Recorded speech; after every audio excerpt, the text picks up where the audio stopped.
C'est immanquable. C'est immanquable. À chaque fois que je publie une vidéo sur la photo de rue, dans les heures qui suivent, dans les jours qui suivent, les questions fusent sur mes réglages. Quels sont-ils? Qu'est-ce que je privilégie? Ouverture, vitesse, manuel, mode programme, etc., etc., les ISO, les ci, les ça, mesure d'évaluation, bon bref. Vous voyez, il y a plusieurs éléments qui sont donc à couvrir. Alors aujourd'hui, je vais répondre à ces questions-là en vidéo, si vous voulez, mais en vous rappelant qu'au-delà de tous ces réglages-là, l'essentiel est ailleurs. C'est ce qu'on examine aujourd'hui. Bonjour, mon nom est Louis Lavoie, je suis l'auteur du blog et de la chaîne fairedelabelephoto.com, une chaîne qui s'applique à partager avec vous des trucs, des conseils, des astuces, de même que des découvertes afin que vous puissiez progresser dans votre cheminement photo. Si vous aimez des vidéos comme celle-ci, n'hésitez donc pas à cliquer sur « J'aime », à vous abonner à ma chaîne. Et puisque vous aimez la photo de rue, bien ça tombe bien, j'ai justement une liste de lectures à vous suggérer à ce sujet-là. Vous êtes curieux, vous voulez savoir comment une autre personne travaille, c'est tout à fait correct. C'est une façon d'enrichir la connaissance et c'est bien de se renseigner par rapport à ce truc-là. C'est des points de repère, c'est des façons de travailler. La vôtre, elle est très, très, très importante. Celle que vous êtes en train d'identifier dans votre façon de travailler, ça, c'est très important. Mais je dis d'entrée de jeu, même si ça peut sembler comme une espèce de recette de gâteau, quand on vient dire on a besoin de ça, on a besoin de ça, on a besoin de ça, on a besoin de ça, n'oubliez pas que l'essentiel, il est ailleurs. L'essentiel qu'on ne mentionne jamais dans la recette, si vous voulez, c'est que l'essentiel, c'est de capter quelque chose, c'est de capter pas juste une photo, mais c'est de capter de l'émotion. C'est de capter une situation qui raconte une histoire. Et ça, et je le dis souvent au niveau de la photo de rue, il y a une certaine mise en scène à regarder. Vous faites une mise en scène au niveau de la photo de rue. Et il y a un autre ingrédient qui n'apparaîtra pas dans toute la liste des réglages qui est là, mais qui est extrêmement important dans le contexte de la photo de rue, la patience. Être patient. Donc, avoir une image à l'esprit, se mettre dans une situation pour avoir celle-ci, anticiper, et la patience pour que ça se réalise à un moment donné, pour qu'il y ait un personnage, peut-être de façon plus précise, qui va arriver dans votre scène. Ça aussi, ça fait partie de la liste des ingrédients, si vous voulez, pour réussir la photo de rue.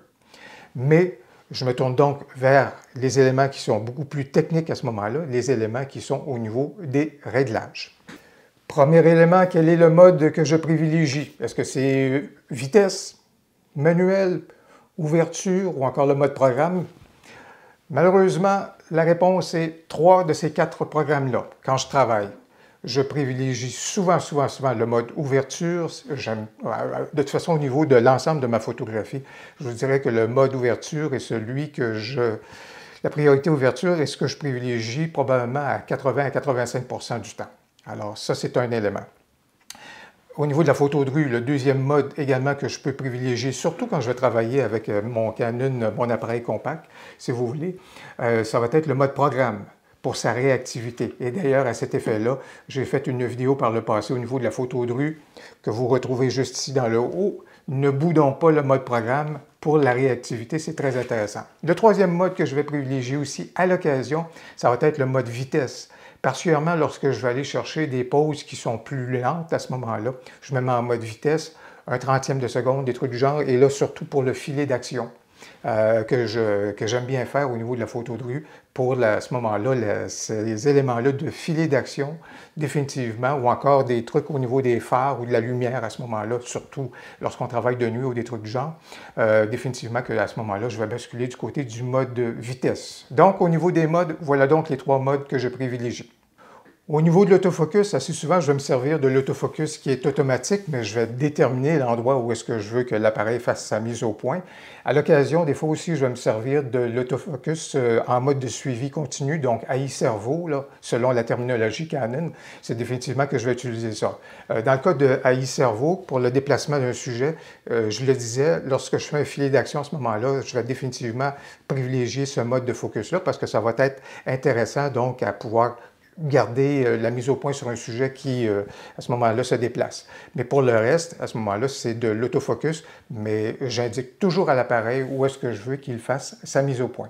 Dans le cas de technologies un peu plus anciennes, par exemple dans le cas de mon appareil compact, je vais me servir évidemment des collimateurs pour lui dire à l'endroit où est-ce que je veux qu'il fasse sa mise au point.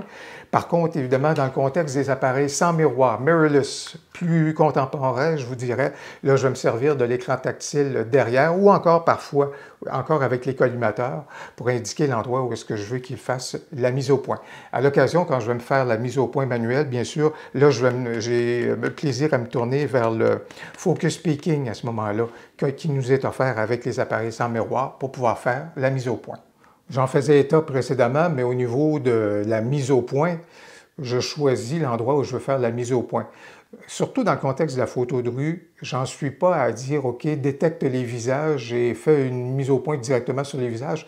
Des fois, ce n'est pas l'effet que je recherche. Comme vous pouvez voir dans certaines des photos, où est-ce que je voulais donner quelque chose qui venait mettre en contexte un peu plus l'automne, si vous voulez, bien, je ne cherchais pas à faire la mise au point nécessairement sur un personnage qui était un peu plus au loin. Par rapport à ces trucs-là. De toute façon, dans le contexte de mon appareil compact, la mise au point sur le visage, la mise au point, la détection automatique du visage n'existe pas. C'est évidemment dans le domaine du possible avec le M50, mais j'en suis pas, dans le contexte de la photo de rue, j'en suis pas là parce que c'est pas nécessairement l'histoire que je veux raconter. Et encore là, des fois aussi, les personnages ont le dos tourné, donc ça ne me donne absolument rien de mettre ça en détection du visage, parce que l'appareil va patiner, va chercher un visage, va s'en aller un peu à gauche, à droite, si je laisse aller certains automatismes par rapport à cela. Donc c'est pourquoi, pour le moment, j'en suis vraiment pas à la détection du visage. J'ai recours à la détection du visage. Actuellement, c'est certainement le cas avec mon Canon R qui fait la mise au point sur mon visage et sur mon œil en particulier actuellement. Si jamais je fais d'autres types de portraits, évidemment, dans le domaine du portrait, on va dans ce registre-là, absolument. Dans d'autres types de photos, bien entendu, ça peut être le cas, y compris dans le contexte de la photo sportive. Mais dans le contexte de la photo de rue, ce n'est pas quelque chose vers lequel je me tourne, pas pour le moment. Un réglage qui est facile, la balance de blanc. Étant donné que je travaille en RAW, je vous dirais, je le laisse en balance de blanc automatique et puis je manœuvre et puis si besoin est à ce moment-là, je vais modifier la chose au niveau du processus de retouche photo.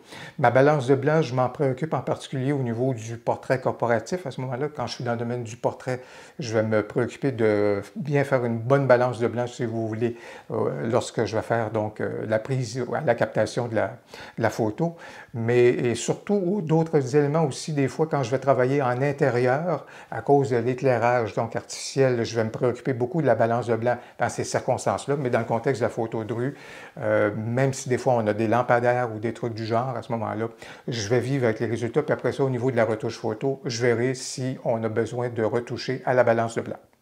Au niveau de la mesure d'exposition, certainement que dans le cas de la photo de rue, que ce soit la photo paysage ou encore la photo urbaine, je privilégie le mode évaluatif, ou en fait la mesure évaluative, celle qui tient compte donc de l'ensemble d'une scène.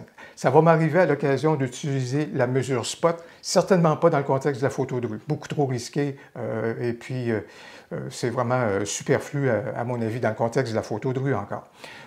Mais la mesure spot, ça peut me servir des fois au niveau du portrait corporatif, par exemple. Alors, je vais recourir à ça dans le contexte de la photo animalière aussi, à l'occasion.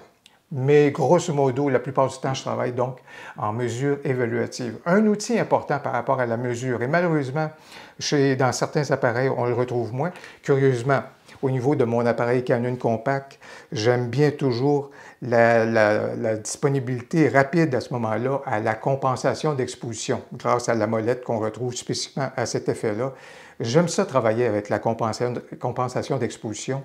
Des fois, aller vers des valeurs négatives, c'est intéressant. Ça rajoute un peu plus de noir, ça fait ressortir les couleurs encore plus, si vous voulez. Malheureusement, du côté du M50, compte tenu qu'on veut garder les choses beaucoup plus compactes et que l'ergonomie ne s'y prête pas, on ne retrouve pas facilement accès à un outil pour faire de la compensation d'exposition. Je le fais toujours, mais c'est un peu plus laborieux de rentrer dans les menus et puis d'aller de façon tactile modifier tout ça. J'aime bien la compensation d'exposition. Et à cet effet-là, vous allez retrouver dans le descriptif de la vidéo un lien vers un article de blog que j'ai fait où est-ce que je vous encourage à créer votre propre style. Vous avez des styles de photos qui vous sont proposés dans le menu de votre appareil, mais au niveau, par exemple, du photojournalisme, je me suis appliqué à créer un style de photo, si vous voulez, et j'en fais état dans l'article en question. Et c'est pour vous encourager des fois à fouiller, aller jouer dans les menus donc, de votre appareil pour pouvoir créer votre propre style. Alors, c'est à examiner de ce côté-là. Voilà donc pour les modes d'évaluation. Si on parle des ISO, la question pourrait être facile, mais vous allez voir, c'est jamais juste une seule option que je privilégie. Alors, généralement, moi, les ISO, je les contrôle tout le temps. Je détermine, surtout dans le contexte de la photo de rue, je vois quelle est la teneur en lumière, si vous voulez, et je vais donc faire le choix des ISO à ce moment-là, et je vais modifier mes ISO en cours de route durant la journée si je constate qu'il y a des modifications. Donc toujours les ISO, jamais en automatique, je ne travaille jamais en automatique, sauf lorsque je fais de la photo de sport. Et lorsque je viens dire à ce moment-là, au niveau de la photo sportive, là, je vais travailler en mode priorité vitesse parce que je vais atteindre absolument un seuil, si vous voulez. Habituellement, je vais essayer de travailler à 1/500e de seconde. Et dans ce contexte-là, à ce moment-là, je viens dire, les ISO, je les mets en automatique pour toujours m'assurer d'obtenir mon 1/500e de seconde. Alors, c'est à peu près la seule situation où est-ce que, je vais avoir recours à des automatismes dans les ISO. C'est dans ce contexte-là que je viens juste de décrire. Pour le reste, à chaque fois, je choisis à chaque fois et je modifie mes ISO en cours de route si besoin est.